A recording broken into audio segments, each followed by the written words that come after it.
ഒരു പ്രണയം ഒരു കാത്തിരിപ്പ് ഭാഗം 27. രചന ഗായത്രി ദേ.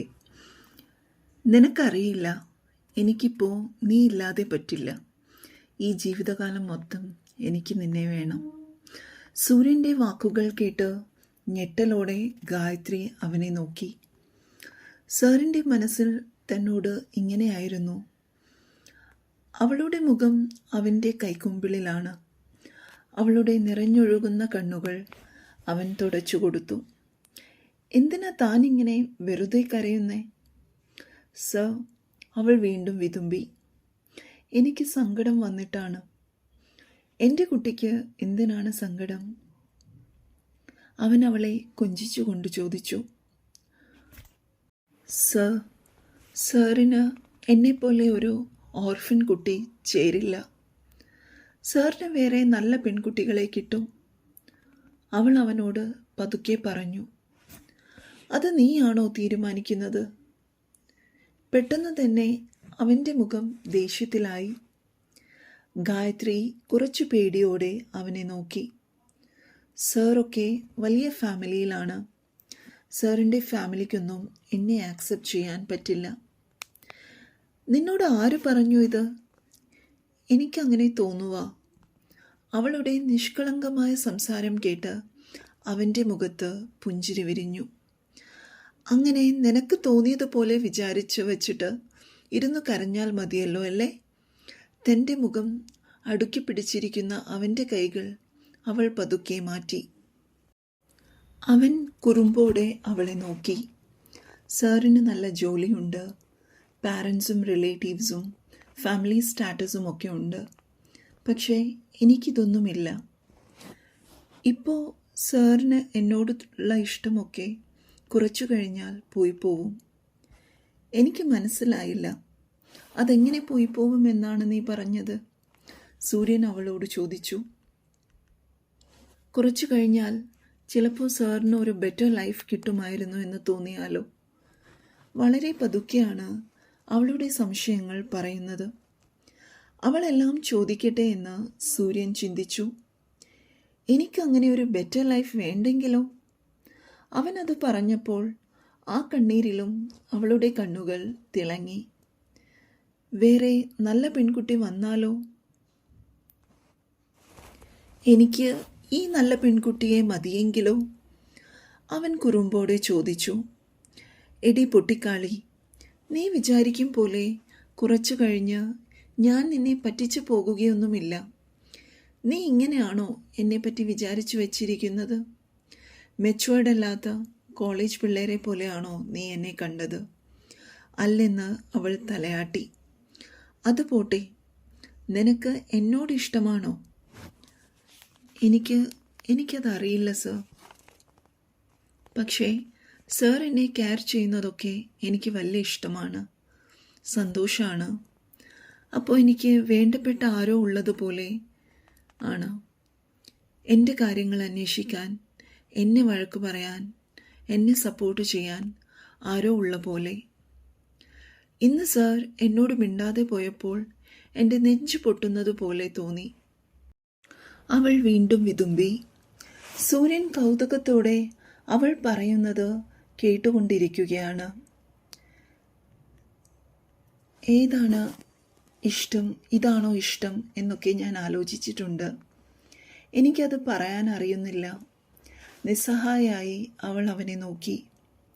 കുറച്ചു കാലം കഴിഞ്ഞാൽ നിനക്ക് എന്നോടുള്ള സ്നേഹം നീ നേരത്തെ എന്നോട് പറഞ്ഞതുപോലെ പോയാലോ? അവൻ കുറുമ്പോടെ അവളോട് ചോദിച്ചു. ഞാൻ സാറിനെ ദൈവത്തിൻ്റെ സ്ഥാനത്താണ് കാണുന്നത്. ഒന്നുമില്ലാതെ എന്നെ പോലെ ഒരുവളുടെ ജീവിതത്തിൽ വെളിച്ചമായി വന്നില്ലേ സർ? ഈ ജീവിതം മൊത്തം ഞാൻ സാറിനോട് കടപ്പെട്ടിരിക്കുന്നത്. എന്നെ പഠിപ്പിക്കുന്നില്ലേ?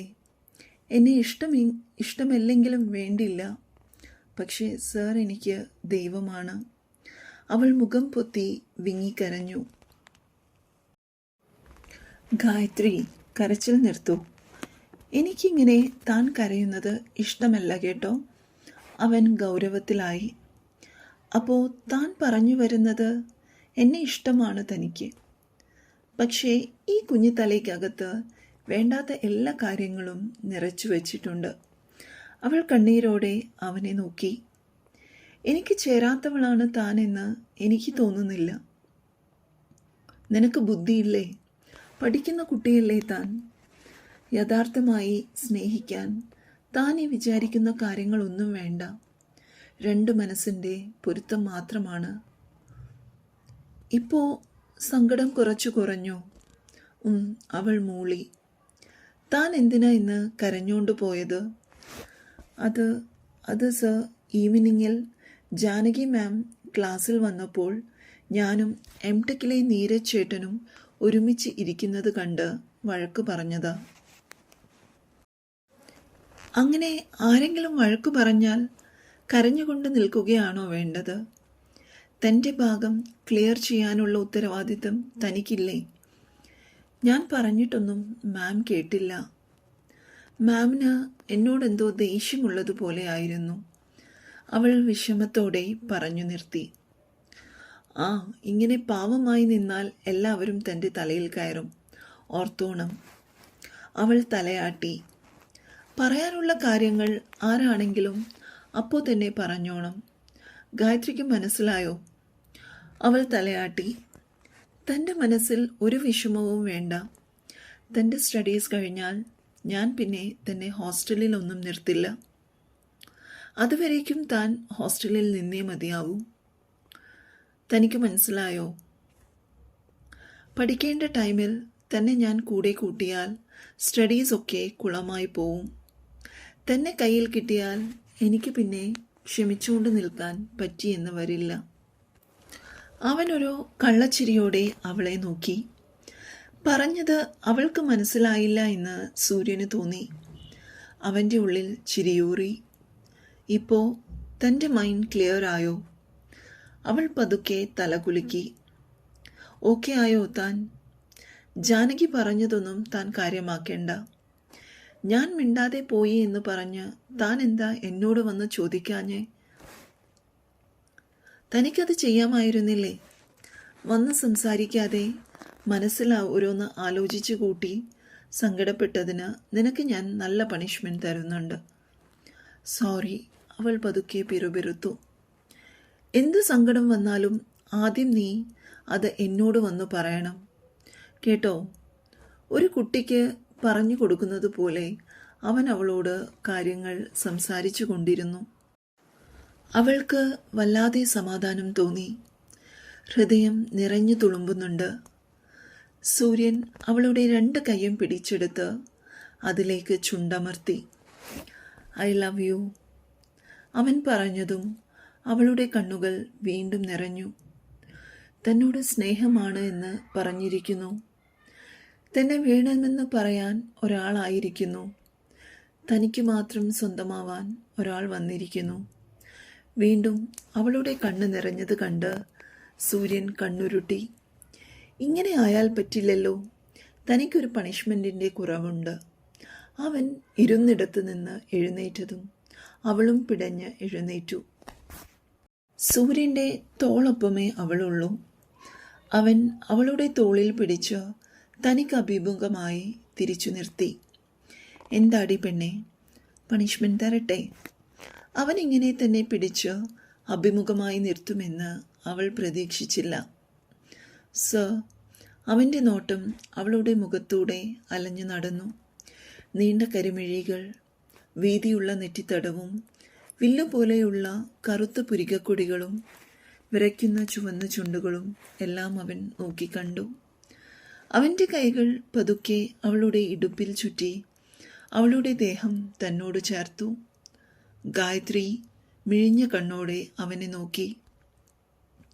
സർ, അവളുടെ സ്വരം വിറച്ചു. സൂര്യൻ്റെ മുഖം ഇപ്പോൾ അവളുടെ മുഖത്ത് തൊട്ടടുത്താണ്.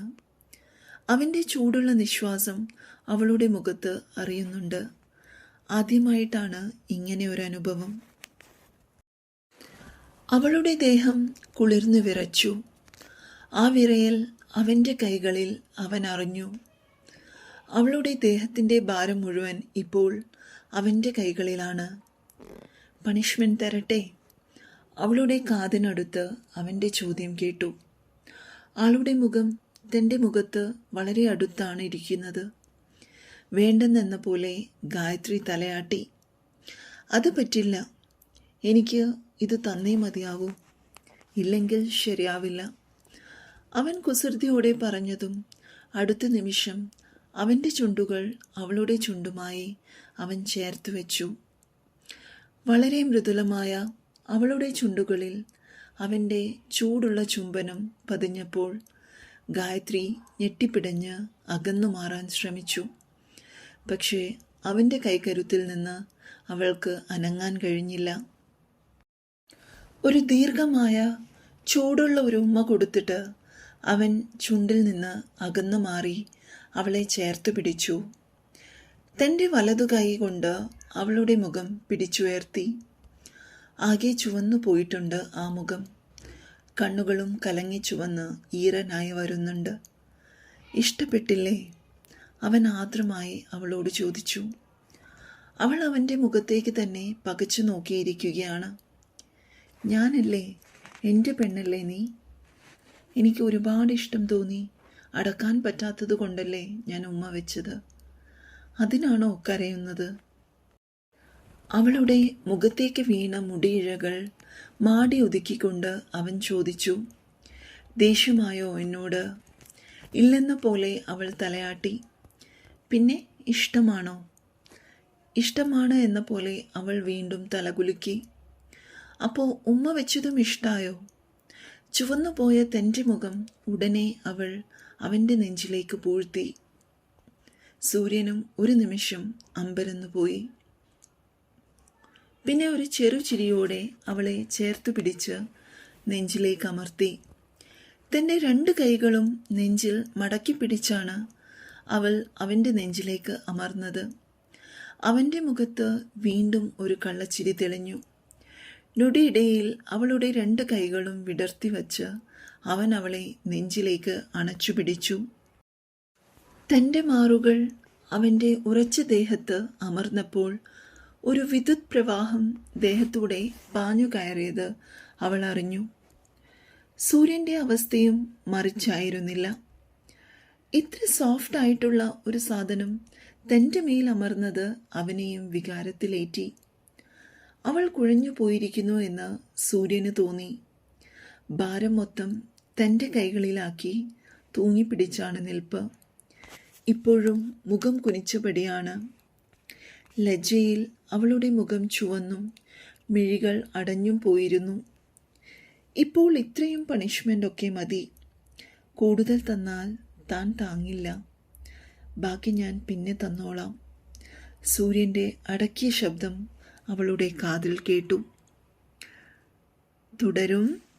കഥ ഇഷ്ടമായെങ്കിൽ എല്ലാവരും സബ്സ്ക്രൈബും ലൈക്കും കമൻറ്റും ചെയ്യണേ. Thank you.